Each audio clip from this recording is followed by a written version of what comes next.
Warahmatullahi wabarakatuh. Alhamdulillahi ala ihsanihi, syukuru lahu ala taufiqihi wa amtinanihi, wa asyhadu an la ilaha illallah wahdahu la syarikalah ta'ziman li sya'nihi, wa asyhadu anna Muhammadan abduhu wa rasuluhu da'i ila ridwanih. Allahumma salli wa sallim ala abdika Muhammadin wa ala alihi wa sahbihi wa ikhwanih, amma ba'du. Allahumma allimna ma yanfa'una wanfa'na bima 'allamtana wa zidna ilman ya rabbal alamin. Kaum muslimin yang dirahmati oleh Allah Subhanahu wa taala, saudara-saudariku yang beriman yang saya muliakan, pada kesempatan petang hari ini kita bersyukur kepada Allah tentunya, Zat yang Maha Pemberi rizki, memberikan banyak kesempatan untuk kita semua di waktu-waktu luang kita. InsyaAllah sampai 30 atau 40 menit ke depan kita akan mengisi dengan rutinitas harian yang sudah kita mulai di beberapa hari sebelumnya, yaitu membahas beberapa tema-tema keislaman, beberapa tema-tema kajian yang berkaitan dengan bulan Ramadan, yang mana sebelumnya kita sudah membahas tentang puasa, rukun-rukun puasa, syarat-syaratnya, pembatalnya, dan yang lain sebagainya. Kemudian kita membahas tentang sholat malam, sholat witir. Kemudian kita membahas sekarang tentang sholat tarawih, dan sebelum kita masuk ke pembahasan, ada beberapa pertanyaan dari beberapa teman yang mungkin perlu kita jawab terlebih dahulu. Yang pertama, karena kemungkinan besar nanti kita tarawihnya di rumah masing-masing, karena kondisi yang ada sekarang yang kita hadapi, mau tidak mau mungkin bisa jadi yang tidak terbiasa menjadi imam tarawih akan jadi imam tarawih. Mungkin biasanya berjamaah di masjid, tapi mau gak mau sekarang di rumah, mengimami istrinya, ngimami ibunya, bapaknya, dan yang lainnya. Kemudian ada timbul pertanyaan, boleh ndak misalnya seorang hafalan Qur'annya tidak terlalu banyak, kemudian dia jadi imam tapi membawa Al-Qur'an. Dia jadi imam sambil membawa mushaf, kemudian dibacakan gitu.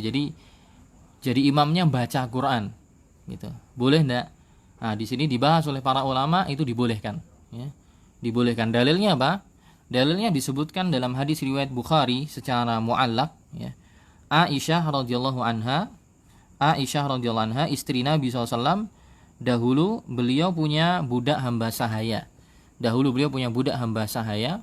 Dan terkadang ketika jatah Nabi bermalam tidak bersama Aisyah, karena Nabi istrinya lebih dari satu, jadi jatah tidurnya tidak setiap malam bersama Aisyah. Terkadang pas di bulan Ramadan itu, ketika di rumah beliau salat jamaah, itu beliau punya budak hamba sahaya laki-laki, dia yang suruh jadi imam. Budaknya ini disuruh jadi imam, dan budaknya ini dahulu menjadi imam dengan bacaan Qur'annya dengan membawa mushaf. Jadi ketika dia menjadi imam, dia baca mushaf, dan ini diperbolehkan. Dan dijelaskan oleh para ulama, oleh Al-Imam Nawawi dan yang lainnya, termasuk salah satunya Ibnu Wahab dalam mazhab Maliki, dikatakan qala Ibnu Syihab kana khiyaruna yaqrauna fil masahif fi Ramadan. Bahkan orang-orang terbaik di masa kami, para ulama dahulu, mereka juga mempraktekkan membaca Al-Qur'an ketika qiyam lail atau ketika salat malam. Itu di Ramadan mereka membacanya dari mushaf. Sebagaimana Imam Nawawi mengatakan, "Lau qara al-Qur'ana minal mushaf lam tabtul salatuhu sawa'un kana yahfazuhu am la." Imam Nawawi mengatakan dalam kitab Al-Majmu', misalnya imam itu membaca dari Al-Qur'an, membaca Qur'annya dengan mushaf, maka salatnya tidak batal, alias tidak ada masalah, boleh-boleh saja, Sawa'un kana yahfadhu amla, entah yang dibaca itu sejatinya dia sudah hafal atau belum. Sudah hafalnya tidak apa-apa, apalagi belum. Bal yajibu alaihi dzalika idza lam yahfaz al-Fatihah. Bahkan jika misalnya ada orang yang Al-Fatihahnya belum hafal, dia boleh pakai Al-Quran. Misalnya ada orang yang baru masuk Islam, Al-Fatihah belum hafal, maka dia boleh sholatnya pakai itu. Dan para ulama dalam penjelasan yang lain mengatakan, ya, dalam sholat-sholat yang dianjurkan bacaannya panjang, itu dianjurkan untuk, atau bisa jadi minimal dibolehkan untuk membawa mushaf, ya. Sholat-sholat yang dianjurkan bacaannya panjang, ya sholat malam, sholat tarawih, atau misalnya sholat-sholat yang lain, ya, sholat gerhana misalnya, tidak semua orang hafalannya banyak, maka boleh dia bawa pakai mushaf. Nah, itu pertanyaan dalam bisawab. Kemudian ada pertanyaan yang kedua, ketika sholat malam mengimami di rumah, apakah bacaannya dijaharkan atau tidak? Ya. Nah, kemarin sudah dijelaskan, ya, bahwa Nabi SAW terkadang beliau sholat malam menjaharkan bacaannya, terkadang beliau melirihkannya. Bahkan para ulama menjelaskan bahwa kalau sholat malam itu memang anjurannya hendaknya dijaharkan. Berbeda dengan sholat siang yang sejatinya bacaannya sir, kecuali beberapa sholat yang ada dalil-dalil khususnya, seperti sholat Id, sholat Jumat, itu dikeraskan. Adapun malam hari dia dikeraskan. Adapun kalau dia sholat sendiri, maka dia punya pilihan. Dia sholat sendiri, dia punya pilihan antara menjaharkannya atau boleh juga mensirkannya. Makanya dalam Sahih Fiqh Sunnah dikatakan, kana Nabiyyu sallallahu alaihi wasallam yusirrul qira'ah fi salatil lail taratan wa yajharu ukhra. Dahulu Nabi SAW itu membaca bacaan ketika sholat malam, terkadang dilirihkan, ya, disirkan, terkadang dijaharkan atau dikeraskan. Jadi begitu, wallahu a'lam bishawab. Nah, kita masuk ke pembahasan sholat tarawih yang kemarin sudah kita mulai pembahasannya. Kemarin dikatakan tentang jumlah sholat tarawih, rakaatnya berapa. Ya, mungkin akan terjadi banyak pertanyaan, di tempat saya 21 rakaat misalnya dengan witir. Tapi kalau di sini kok 11? Ada yang kekeh harus 11. Yang kekeh harus 11, nyatanya kok di Masjid Nabawi, di Masjidil Haram kok 20 misalnya. Nah, gimana ini? Mana yang benar? Ataukah semuanya benar gitu? Nah, para ulama di sini membahas, qad marra anna an-nabiy sallallahu alaihi wasallam kana ma yazidu fi Ramadan wala fi ghairihi ala 11 aw 13 rak'ah. Dalam pembahasan salat tahajud sebelumnya dikatakan bahwa beberapa asar, beberapa hadis menjelaskan bahwa Nabi itu prakteknya beliau praktek sendiri itu beliau tidak kurang atau tidak rata-rata tidak melebihi 11 rakaat. Kalau sholat malam, sebagaimana dalam hadis Aisyah, maka Nabi SAW yazidu fi Ramadan wala fi ghairihi ala 11 rak'ah. Aisyah cerita bahwa Nabi di Ramadan ataupun di luar Ramadan beliau tidak menambah lebih dari 11 rakaat. Ya. Ada di hadis itu ada ulama yang mengatakan pokoknya maksimal 11 rakaat, tidak boleh lebih. Ada juga yang mengatakan 13 rakaat. Berdasarkan kemarin disebutkan hadis Ibnu Abbas. Ibnu Abbas mengatakan bahwa Nabi SAW sholat 13 rakaat sholat malamnya. Bagi yang tetap kekeh cuman 11 rakaat, mereka menafsirkan hadis yang 13 rakaat itu sejatinya 11. Sejatinya 11 rakaat. Nah, yang 2 rakaat apa? Yang 2 rakaat ada yang mengatakan itu adalah ba'diyah isya. Jadi Nabi tidak langsung sholat ba'diyah isya, kemudian beliau bangun tidur, beliau kemudian sholat ba'diyah isya dulu 2 rakaat. Kemudian baru sholat yang 11 rakaat. Maka totalnya jadi 13. Ada yang menafsirkan gitu. Ada yang mengatakan 13 rakaat itu sholat lainnya cuma 11. Adapun yang 2 rakaat itu adalah sholat iftitah, yang sering kita sebut sholat iftitah, sholat pemanasan. Ya, sholat pemanasan. Sebagaimana dalam hadis yang kemarin dijelaskan oleh Aisyah radhiyallahu anha bahwa Nabi SAW ketika beliau idza qama minal laili, Nabi SAW ketika bangun dari tidurnya, iftataha, beliau membuka salatnya dengan salat 2 rakaat, ya, dengan salat iftataha salatahu bi rak'atain. Beliau membuka salatnya dengan 2 rakaat ringan dulu, biar semangat, baru masuk ke intinya yang 11 rakaat. Intinya di situ ada khilaf. Ada yang mengatakan maksimal 11, ada yang mengatakan zohirnya 13. Walaupun dibantah oleh yang mengaku itu 11, itu yang 2 itu adalah ba'diyah isya, atau ada yang mengatakan itu iftitah, ada yang mengatakan yang dua itu, bahkan ada yang mengatakan itu adalah qobliyah subuh. Jadi Nabi sholatnya panjang sampai masuk waktu subuh, beliau nutup dengan witir, sudah masuk waktu subuh, beliau kemudian sholat 2 rakaat qobliyah subuh. Jadi totalnya 13. Nah, tapi di sini dikatakan oleh, nanti akan ada penjelasan dari Imam Ibnu Taimiyah dan yang lainnya, termasuk di sini kata Imam Suyuti kemarin sudah disebutkan, amal layalil lati shalla fiha tarawih. Adapun malam-malam yang Nabi SAW melakukan salat tarawih di dalamnya, bi ashabihi, bersama sahabat-sahabatnya, lam yuzkar adadur rakaat fiha. Sejatinya tidak disebutkan jumlah rakaatnya secara pasti batasannya. Wala yasihhu haditsun fi tahdidi adadi hadhihi rakaat. Dan belum ada hadis yang sah, yang sahih dalam penetapan rakaat yang baku dalam sholat tarawih. Jadi maksudnya apa? Maksudnya perbuatan Nabi yang 11 rakaat tadi atau 13 rakaat itu yang dipilih oleh beliau. Tapi beliau tidak mengatakan harus itu, maksudnya gitu. Jadi beliau tidak mengatakan pokoknya harus 11. Nah, kalau Nabi memerintahkan harus 11, Nabi memerintahkan harus 13, baru tidak ada perselisihan.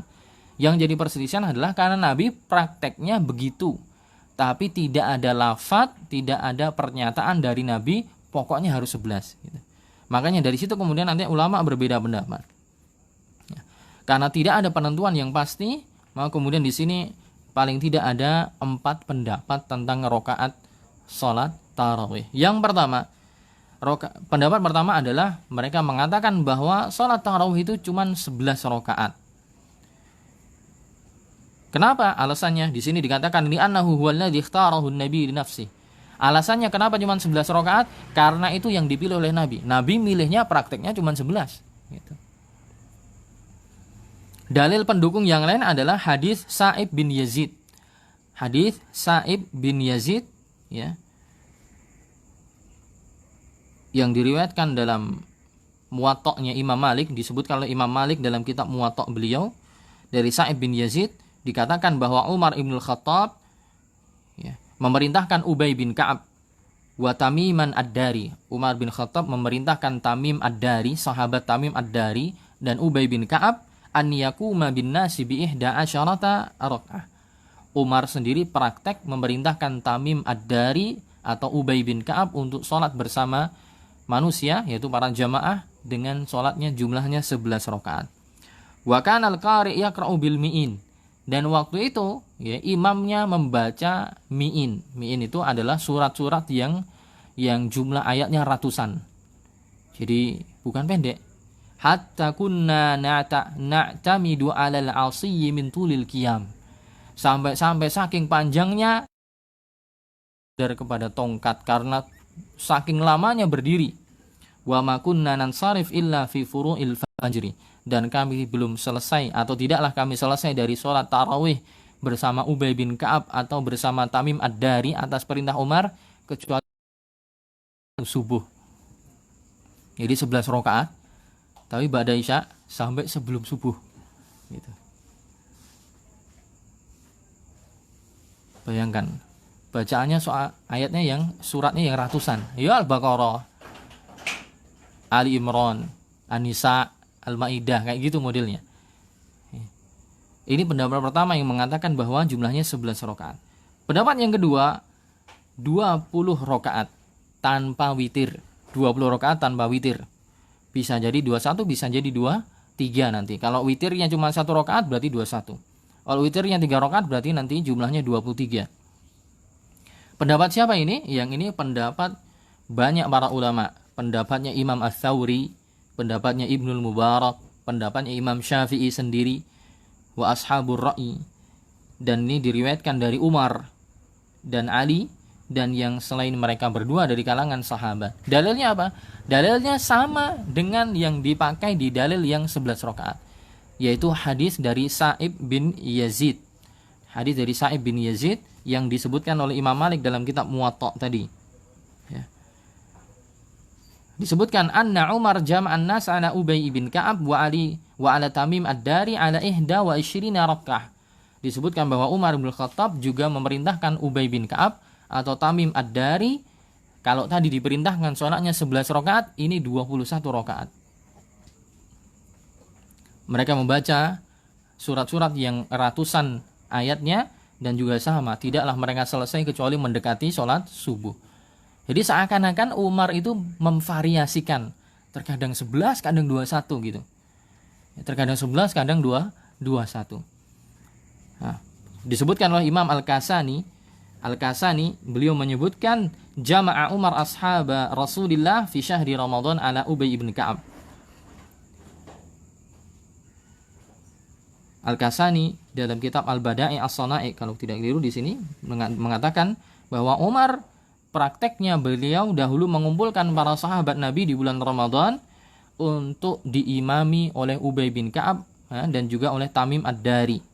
Fasalla bihim 20 rak'ah. Akhirnya salatnya dilakukan 20 rakaat, walam yunkir alaihi, dan tidak ada yang mengingkari keputusan beliau seorang pun. Fayakunu ijma'an minhum ala dzalik. Sesuatu amalan, sesuatu statement jika dikeluarkan oleh seorang ulama, ya, dan Umar bin Khattab itu tidak hanya sahabat tapi dia juga alim, mujtahid, ya. Beliau memberikan keputusan sholatnya 20 rakaat. Ketika ada pernyataan atau ada perbuatan yang berkaitan dengan ibadah dikeluarkan oleh salah seorang, dan di situ juga ada sahabat yang lain, ulama yang lain, dan yang lain tidak mengingkari, membiarkan saja, ini nanti dalam usul fikih ada namanya ijma' sukuti, alias konsensus para ulama, kesepakatan mereka diem-diem. Maksudnya gimana? Harusnya kalau memang perbuatan itu keliru, maka tidak boleh mendiamkan kekeliruan. Harusnya ada yang protes gitu, ora oleh gitu. Tapi karena semua diem dan menyepakati, maka seakan-akan itu adalah suatu konsensus. Cuma nanti para ulama berbeda pendapat apakah ijma' sukuti itu dalil atau bukan gitu. Wallahu alam, ya, yang paling benar yang mana, tapi banyak menjadikan para ulama menjadikan bahwa konsensus diam-diam itu juga namanya ijma' dan bisa dijadikan sandaran hukum. Kenapa? Karena logikanya harusnya kalau amalan seseorang itu keliru, apalagi berkaitan dengan ibadah, apalagi saat itu masih banyak para sahabat yang mereka adalah orang-orang yang bersemangat dalam agama, maka tentunya harusnya mereka tidak ridho jika agamanya, ya, disisipin dengan cara-cara yang keliru, harusnya diingkari. Tapi ridhonya mereka dengan amalan itu menunjukkan ini boleh, gitu. Nah, dari sini kemudian kita apa? Kita jadi tahu ora kaku gitu dah. Gunanya belajar tuh gitu. Jangan melihat masalah itu cuma dari satu sudut pandang saja. Orang kalau melihat masalah dari satu sudut pandang saja, maka nanti kaku. Cuman ngambil dari satu guru saja, pasti nanti akan kaku, ya. Jadi ambil dari banyak guru, selagi akidahnya benar, selagi pemahamannya bagus, ambil dari mereka. Akhirnya di situ kita akan bisa membanding-bandingkan, ya. Makanya para ulama salaf dahulu banyak mengatakan, ya, idza aradta an ta'rifa khata'a, ya, idza aradta an ta'rifa khata'a ustadzika fajalis ghairahu. Kalau kamu pengen tahu gurumu itu pernah salah, maka duduklah kamu di majelis guru yang lain. Karena seseorang jika fokus gurunya cuma itu aja, maka akan lama-lama akan menganggap gurunya itu pokoknya kalau semua statement yang keluar pernyataan. Tapi coba duduk di guru yang lain yang bisa jadi mungkin levelnya sama atau bahkan lebih pintar dari dia. Maka dari sudut pandang yang lain bisa jadi yang kita dapat dari guru yang dulu, oh ternyata keliru. Atau mungkin kalau tidak mengatakan keliru, oh mungkin ini ternyata memang masalahnya bisa dilihat dari dua sudut pandang. Sehingga kemudian kita semakin lama menjadi semakin dewasa, semakin lama bisa menjadi semakin bijak. Ternyata ada banyak permasalahan yang tidak harus kemudian satu pandangan saja. Ada kemungkinan yang lain. Apalagi perkara-perkara yang dalilnya zonni, alias semua prasangka, bukan dalil qat'i, ya. Nah, ini pendapat yang kedua, 20 rakaat, belum dengan witir. Pendapat ketiga, ini lebih parah lagi. Banyak rakaatnya. 39 rakaat. Yang ketiga, 39 rakaat dengan witir. Ya. Salat genapnya 36, witirnya 3 rakaat. Dan ini pendapatnya Imam Malik. Disebutkan dalam kitab Al-Mudawwanah dan kitab Syarah Zarqani. Dalilnya apa mereka? Mereka punya dalil dari hadis yang diriwayatkan oleh Ibnu Abi Syaibah dan Ibnu Nasr dari Dawud bin Qais.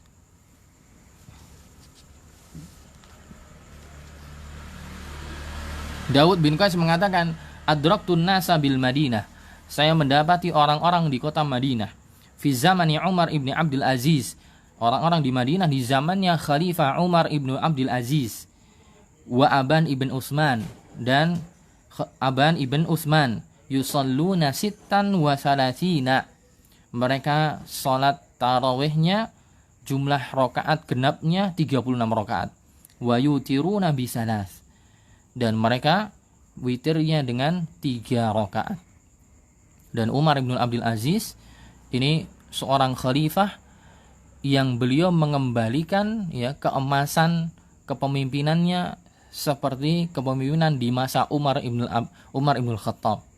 Bahkan para ahli sejarah banyak yang menjuluki bahwa Umar ibn Abdul Aziz ini seakan-akan dia khalifah khulafaur rasyidin yang kelima.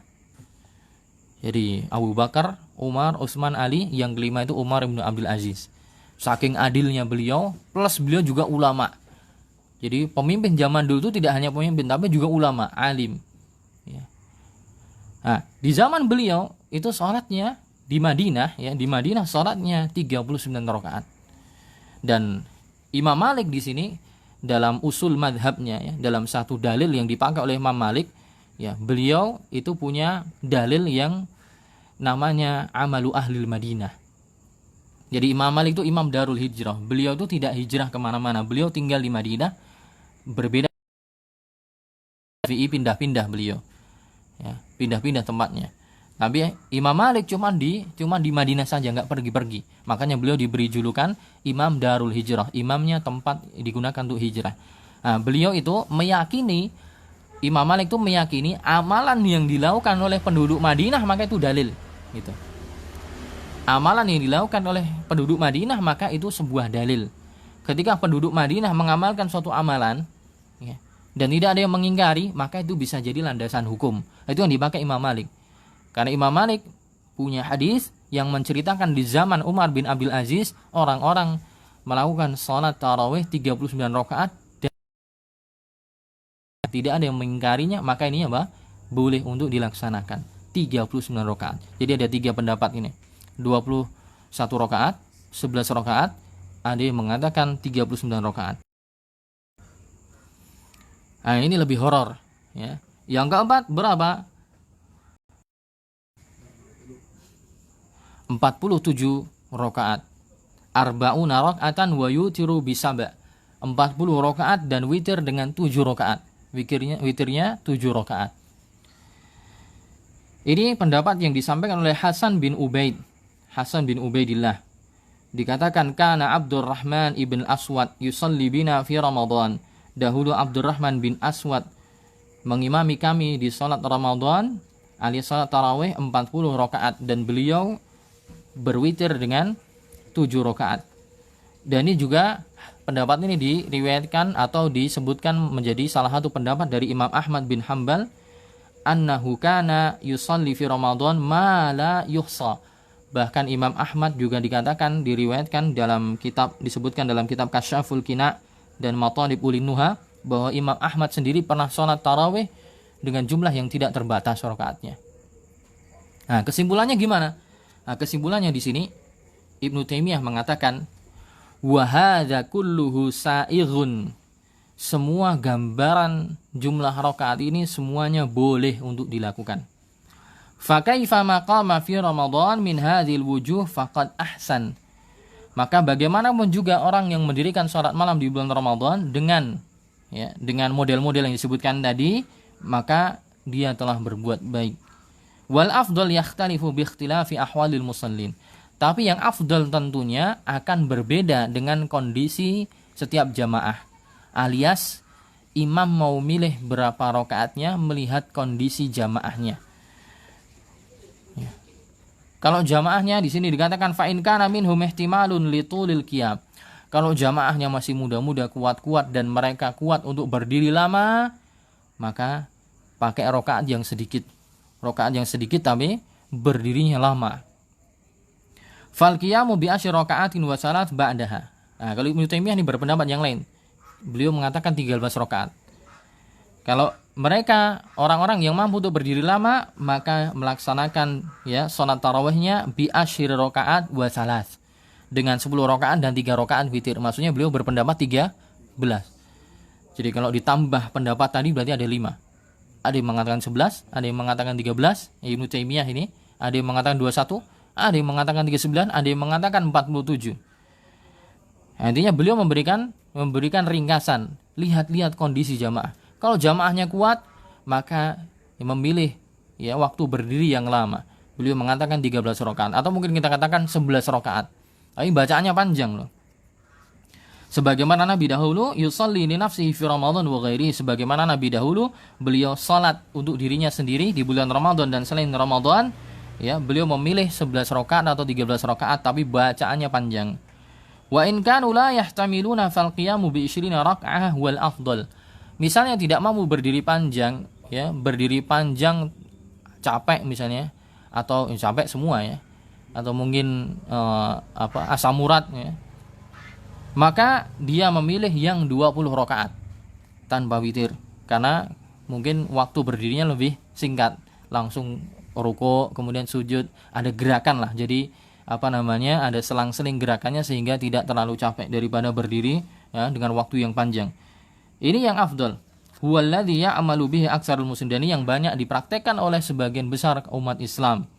Fa innahu wasat, dan ini adalah pendapat yang tengah-tengah antara pendapat yang cuman 11 atau 13 rakaat dengan pendapat yang 40 rakaat. Namun wa in qama bi arba'in wa ghairiha jaza dzalik. Namun misalnya dia mempraktekkan yang 40 rakaat lebih, boleh-boleh saja juga. Wala yukrahu syai'un, dan tidak dimakruhkan hal tersebut. Wa qad nassa 'ala dzalika ghairu wahidin minal a'immah ka Ahmad wa ghairihi. Bahkan telah ditegaskan permasalahan ini oleh para ulama. Tidak hanya satu orang ya, termasuk seperti Imam Ahmad dan yang selainnya. Wa man dhanna anna qiyam Ramadan fihi adadun muaqqat, tapi barang siapa yang beranggapan bahwa salat tarawih atau qiyam Ramadan itu punya rakaat yang terbatas ya dari Nabi SAW, pokoknya harus iki kudu sakmene gitu, ora oleh tambah, ora oleh kurang. La yuzadu wa la yunqas, tidak boleh ditambah, tidak boleh juga dikurangi. Faqad akhta'a, kata beliau, maka pendapatnya keliru. Jadi tidak boleh yang mengatakan 11 rakaat, ya jangan melarang yang 23 misalnya. Yang di kampung biasa 21, 23, jangan juga mengatakan ngopo kok kowe mung 11. Gitu. Tapi para ulama menjelaskan sejatinya itu dilihat dari kondisinya. Nabi SAW sholatnya 13 rakaat atau 11 rakaat, tapi panjang, beliau sampai subuh, sebelum subuh. Yang agak nggak kuat, rakaatnya agak dipendekkan, jadi pakainya 21 atau 23. Kalau kita pengennya rakaatnya sedikit, bacaannya pendek. Nah, Nabi dulu rakaatnya sedikit, panjang, menjelang subuh baru selesai. Yang agak kurang, nggak kuat, bacaannya agak dipendekin, tapi rakaatnya banyak. Nah, kalau kita pengennya bacaannya kulhu, rakaatnya cuma 11. Yang lebih parah lagi yang viral videonya itu ya, dia 20 rakaat tapi ya cuman berapa 10 menit tidak sampai. Itu lebih parah lagi. Jelas itu sholatnya batal karena rukun sholatnya hilang, yaitu tumakninah, yaitu ketenangan dalam sholatnya tidak ada penghayatan, tidak ada ketenangan, tumakninahnya tidak ada, dan itu rukun sholat. Itu tidak ada, maka sholatnya batal. Nah, di sini kita akan melihat kondisi kita dengan kondisi ketebalan iman kita dibandingkan para ulama di masa lampau. Mereka terbiasa ya. Intinya di sini kemudian Syekh Abu Malik mengatakan wa hakadza falyakun al-fiqhu. Seperti inilah hendaknya permasalahan fikih. Fa aina hadza min ba'dhi ikhwanina alladziina yufariquna jama'at at-tarawih. Maka di mana ini sebagian orang ya dari saudara-saudara kita yang terlalu fanatik, yang mana ketika mereka berpendapat sholat tarawih harus sekian rakaat, akhirnya mereka keluar dari jamaah tarawih misalnya di Masjidil Haram, wa yansarifuna ba'da sholati 10 rakaat. Mereka pergi keluar setelah dapat sholat 10 rakaat. Maksudnya ada sebagian orang yang kenceng, pokoknya sholat tarawih kudu 11 gitu, kudu 13. Makanya mereka ketika ikut sholat misalnya pas ikut umroh Ramadan ya, nah di Masjidil Haram tidak 11, tidak 13 juga, tapi 20. Akhirnya mereka kemudian karena beranggapan yang 20 itu keliru, akhirnya kemudian cuma sholat sama imam cuma dapat 10 rakaat, kemudian pulang di rumah witir sendiri. Nah ini keliru ya. Ibnu Taimiyah mengatakan semuanya bisa dilakukan gitu. Nah, jadi masalah fikih itu, apalagi fikih itu tidak terlepas dari pembahasan dalil zonni. Dalil zonni itu adalah dalil yang ada kemungkinan sudut pandang yang lain ya, sudut pandang yang lain. Makanya para ulama dahulu mengatakan man lam ya'rifil khilaf lam yazuq ta'mal fiqhi. Barang siapa yang tidak mengenal khilaf, perbedaan pendapat ulama, maka dia belum merasakan nikmatnya belajar fikih. Nah, fikih itu beda dengan akidah. Kalau pembahasan akidah memang harus satu pendapat ya. Yang benar ini ya ini, nggak boleh bercabang gitu. Kecuali nanti dalam masalah-masalah cabang akidah itu boleh, bisa ditoleransi. Misalnya masalah ketika di alam kubur ya, si mayit itu yang diazab jasadnya aja ataukah jasad plus ruhnya. Ini ulama beda pendapat. Ada yang mengatakan jasadnya ada yang mengatakan ruhnya aja, ada yang mengatakan ruh plus jasadnya. Kemudian Nabi SAW ketika Isra Mi'raj itu yang di Isra Mi'rajkan itu ruhnya saja ataukah plus jasadnya. Ini ulama juga beda. Nah, ini akidah tapi masalah cabang, bukan yang inti ya. Tapi kalau masalah pokok akidah, nah itu memang harus satu pendapat, tidak boleh cabang-cabang. Tapi dalam masalah fikih itu longgar ya, termasuk masalah salat tarawih dan semisalnya. Jadi nggak boleh kemudian apalagi menyesatkan, membid'ahkan dan seterusnya ya. Kalau kita dalam masalah-masalah yang lain merujuk juga sama Ibnu Taimiyah, kenapa dalam masalah ini kita tidak mengambilnya? Ini terkadang sebagian kaum muslimin yang terlalu kencang, maka harusnya dia belajar bertahap ya. Kemudian dia buka buku-buku ulama, bagaimana para ulama kemudian mereka mengambil kesimpulan. Ulama-ulama yang menjadi imam di Masjidil Haram, di Masjid Nabawi, mereka bukan orang-orang bodoh. Mereka orang-orang yang lurus, doktor di bidang fikih, di bidang syariah, bahkan profesor, hafal Quran 30 juz. Mereka bukan orang-orang yang baru kemarin sore belajar. Nah, mungkin terkadang kita yang baru kemarin sore belajar hanya pada satu guru, akhirnya kemudian gebuki yang lainnya. Nah, ini yang menjadi masalah. Kemudian pembahasan selanjutnya al-istirahatu baina kulli tarawihataini. Istirahat ya, istirahat ketika sholat, duduk istirahat. Itulah kenapa tarawih dikatakan sholat tarawih, karena ada istirahah. Di sini dikatakan ittafaqal fuqaha ala masyru'iyatil istirahah. Para ulama sepakat disyariatkannya duduk istirahat. Ba'da kulli arba'i rakaat, setiap 4 rakaat. Setiap selesai 4 rakaat duduk istirahat dulu. Ngaso. Ya. Apalagi sholatnya yang dilakukan itu jumlahnya rakaatnya banyak ya. Tadi misalnya 23 rakaat misalnya, atau yang 11 rakaat tapi bacaannya panjang. Li'annahu al-mutawaris anis salaf, itulah yang diwariskan dari kalangan salaf dahulu, mereka prakteknya seperti itu. Faqad kanu yutilunal qiyam, mereka dahulu memanjangkan berdirinya ya, fit tarawih, dalam salat tarawih, wa yajlisuna ba'da kulli arba' lil istirahah, dan mereka duduk ya setiap 4 rakaat, mendapatkan 4 rakaat duduk untuk istirahat. Ini disebutkan dalam kitab Ruddul Hasyiatul Adawi dan Matalib Ulin Nuha dan yang lainnya.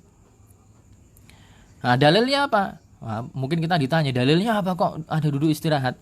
Dalilnya mungkin diambil dari hadis Nabi SAW yang disebutkan Aisyah, bahwa Nabi SAW tidak menambah sholat malamnya di Ramadan atau di luar Ramadan lebih dari 11 rakaat. Kana yusalli arba'an. Dahulu Nabi sholat 4 rakaat. Maka jangan ditanya dan jangan ditanyakan tentang panjang dan indahnya sholat Nabi. Tsumma yusalli arba'an fala tas'al an husnihinna wa tulihinna. Kemudian sholat 4 rakaat lagi. Jangan ditanyakan panjang dan bagusnya sholat Nabi. Nah, Aisyah menyebutkan 4 rakaat. Seakan-akan gitu, ya 4 rakaat, ngaso dulu, lanjut lagi 4 rakaat. Nah, seperti itu. Nah, ini ada catatan. Beliau mengatakan, Syekh Abu Malik Kamal di sini mengatakan, wala yushra'u fi hadhil istirahah dzikrun muayyanun wala ghairuhu kama yaf'aluhu ba'dul juhal. Beliau mengatakan, dan ketika duduk istirahat ini belum ditemukan atau tidak ditemukan, tidak disyariatkan ketika duduk istirahat ini ada zikir khusus atau yang selainnya sebagaimana yang dilakukan oleh banyak orang yang belum tahu. Maksudnya gimana? Di kita kan sering tuh praktek tuh. Ketika pas duduk istirahat, asyhadu an la ilaha illallah, astaghfirullah, as'alukal jannata wa a'udzubika minan nar, Allahumma innaka afuwun, dan seterusnya, tuhibbul afwa. Itu memang ada. Itu dalilnya ada, doa tentang doa minta ampunan itu, tapi itu nanti ya hadisnya berkaitan ketika sudah memburu malam Lailatul Qadar gitu. Ketika sudah memburu malam Lailatul Qadar. Adapun ya pelafatan doa itu ketika istirahat, duduk istirahat tadi dengan doa itu, apalagi bareng-bareng berjamaah atau ditambah zikir-zikir yang lain, itu ya kata beliau ya, bukan kata saya, beliau yang ulama mengatakan tidak ditemukan dalilnya. Adapun yang ada dalilnya yang kemarin, yang sholat witir. Ya, sholat witir, setelah selesai sholat witir, salam, subhanal malikil quddus, subhanal malikil quddus, subhanal malikil quddus, 3 kali. Kemudian ada doa lagi, boleh, ya. Allahumma inni a'udzu biridhaka min sakhatik wa bi mu'afatika min 'uqubatik wa a'udzu bika minka la uhsi tsana'an 'alaika anta kama asnaita 'ala nafsik. Itu ada doanya. Tapi itu selepas witir. Bukan di sela-sela duduk istirahat, ya di situ tidak ada zikir khusus. Makanya di situ cukup di situ duduk istirahat, setelah kemudian cukup kemudian berdiri lagi. Nah, kata beliau seperti itu ya, bukan kata saya. Kemudian 2 pembahasan lagi, kemudian kita selesai. Al-qira'atu fit tarawih. Ini enggak tahu malam terakhir atau enggak. Sedang isbat kapan, Mas? Besok ya? Bukan, besok. Kalau besok sidang isbat berarti kalau memang kelihatan hilal berarti besok sore udah tarawih. Nggih. Maghrib sidang isbat, sebelum isya biar diumumkan, oh besok Ramadan, Jumat. Berarti apa? Berarti sudah tarawih. Berarti kemungkinan tidak ada ngajian ini lagi. Sudah ganti nanti tema. Atau mungkin menyelesaikan sedikit boleh. Tapi mungkin diganti waktunya ya. Nah, tidak tahu, nanti kita obrolin lagi. Nah, 2 topik lagi, 2 poin. Kemudian al-qiraah fit tarawih wa hal yukhtamul Quran. Apakah ya dianjurkan mengkhatamkan Al-Quran dalam sholat tarawih? Maksudnya selama sebulan sholat tarawih apa dianjurkan? Lam yarid fit tahdidil qiraah fit tarawih sunnah. Memang tidak ada dalil khusus yang menjelaskan dalam sholat tarawih anjuran dari Nabi SAW atau sunnah dari Nabi SAW untuk menyelesaikan Al-Quran, mengkhatamkan Al-Quran. Maka keadaan akan berbeda-beda tergantung kondisi masing-masing. Yaqra'ul imam qadra ma la yunaffiruhum 'anil jamaah. Imam membaca bacaan ya dengan ukuran bacaan yang tidak menjadikan jamaah melarikan diri. Ya, lihat-lihat kondisi jamaah. Jamaahnya sepuh-sepuh, tua-tua, ya. Jangan kemudian terlalu panjang. Ya, tapi yang cocok untuk mereka. Tidak terlalu panjang sekali, juga tidak terlalu pendek sekali. Harus ada pembeda. Mosok di luar Ramadan kulhu terus, mosok Ramadan enggak ada yang lain gitu kan. Seakan-akan Al-Quran cuma itu saja. Mungkin perlu ada pengenalan gitu. Walau ittafaqa jama'atun yardawna bitatwil, tapi misalnya jamaah salatnya ridho untuk dipanjangkan salatnya, maka silahkan boleh dipanjangkan bacaannya. Wa qad istahabba, tapi sebagian ulama menganjurkan. Seperti dalam mazhab Hanafiyah dan Hanabilah dianjurkan kalau bisa an yakhtimal Qur'anul Karim fi syahr. Kalau bisa selama sebulan itu bisa dikhatamkan. Berarti 1 malam 1 juz gitu. 1 malam 1 juz. Jadi sebulan ya 30 juz selesai. Liyusmi'in nas jami'al Qur'an fi tilka shalah. Untuk memperdengarkan jamaah full Al-Qur'an dalam salat tarawih. Kapan lagi kalau enggak seperti ini? Ya kan? Kapan lagi? Di luar Ramadan tidak mungkin orang, atau bukan tidak mungkin, kemungkinannya sangat kecil orang mau sholat malam sendiri baca full 30 juz. Perlu dipaksakan. Ya, maka pas tarawih itu dianjurkan misalnya semalam 1 juz sehingga ketika akhir Ramadan sudah selesai. Kemudian poin terakhir, al-qiyamu ma'al imam hatta yansarif, yaitu berdiri sholat bersama imam sampai imam selesai. Ini kalau memungkinkan sholatnya jamaah ya. Kalau sendiri beda. Tapi insya Allah bisa jamaah, walaupun nggak bisa di masjid atau di musola, bisa jamaah di rumah. Fadilahnya apa? Di sini dikatakan yanbaghi liman shalla khalfal imam, selayaknya bagi orang yang salat di belakang imam, an yutimma ma'ahu shalah hatta yansharif, hendaknya dia menyelesaikan salat sampai imamnya selesai. Wa alla yufariqahu qabla insirafihi, dan hendaknya dia tidak keluar dari jamaah sampai imam juga selesai salat. Ini berdasarkan hadis Abu Dzar bahwa Nabi SAW mengatakan man qama ma'al imam hatta yansharif kutiba lahu qiyamul lailah. Barang siapa yang sholat jamaah bersama imamnya sampai imamnya selesai sholat, maka tertulis baginya pahala sholat malam seperti semalam suntuk. Itu fadilahnya. Walaupun sholatnya cuma 1 jam, 1,5 jam, tapi kalau dia ikut bersama imam sampai selesai, maka tertulis baginya seakan-akan semalam suntuk dia sholat. Wa in autara al-imam akhir sholati autara ma'ahu. Kalau imam melakukan sholat witir di akhir sholatnya, maka dia melaksanakan sholat witir bersamanya. Nah, dari sini kemudian kita selesai pembahasan tentang puasa, kemudian sholat malam, sholat witir, sholat tarawih. Ya, ada satu topik lagi sebenarnya, pembahasan i'tikaf. Ya, pembahasan i'tikaf. Kalau masih memungkinkan besok sore kita belajar, besok insya Allah kita masuk pembahasan i'tikaf, dan juga mungkin kalau ada pertanyaan yang lain kita jawab. Wallahu a'lam bishawab. Subhanakallahumma bihamdika asyhadu an la ilaha illa anta astaghfiruka wa atubu ilaik. Assalamualaikum warahmatullahi wabarakatuh.